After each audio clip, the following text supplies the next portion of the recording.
আসসালামু আলাইকুম।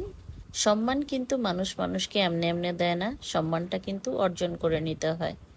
আজকে আমি গিয়েছিলাম ওয়ার্ল্ড ভিশনের একটি প্রোগ্রামে। তো তারা আমাকে সেইখানে ইনভাইট করেছিল। অনেক দিন যাবতীয় আমি ওয়ার্ল্ড ভিশনের সাথে কাজ করছি। তো সেই সুবাদে আজকে তারা আমাকে এখানে ইনভাইট করেছিল। আজকে অনেক বড় করে প্রোগ্রামটা হয়েছিল এখানে। তো প্রোগ্রামে আসলে বিভিন্ন বিষয়, নাচ গান অভিনয় নিয়ে প্রোগ্রামটা সাজানো হয়েছিল, কিন্তু আমি একটু দেরি করে যাওয়াতে সেগুলো মিস করেছিলাম। তাদের প্রোগ্রামে একটি বিষয় আমার খুব ভালো লেগেছে, সেটা হচ্ছে পুতুল নাচ।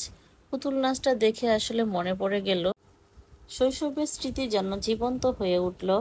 বাবার কাঁধে বসে পুতুল নাচ দেখার সেই আনন্দ, মায়ের হাত ধরে দাঁড়িয়ে থাকা ভিড়ের মাঝে, সব ফিরে এলো যেন এক নিমিষেই। অনেক কিছুই ভুলে যাই আমরা আসলে ব্যস্ততার মাঝে, কিন্তু কিছু কিছু জিনিস যেমন এই পুতুল নাচ হৃদয়ে গেঁথে থাকে চিরকাল।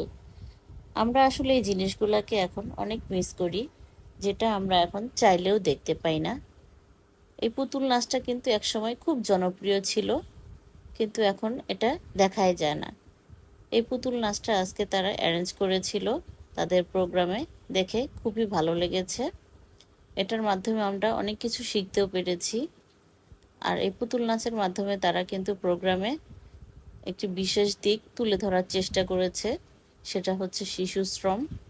শিশু শ্রমটা আসলে আমাদের বন্ধ করা উচিত, কারণ অনেক ছোট ছোট বাচ্চারাই ছোটবেলা থেকেই কাজ শুরু করে দেয়।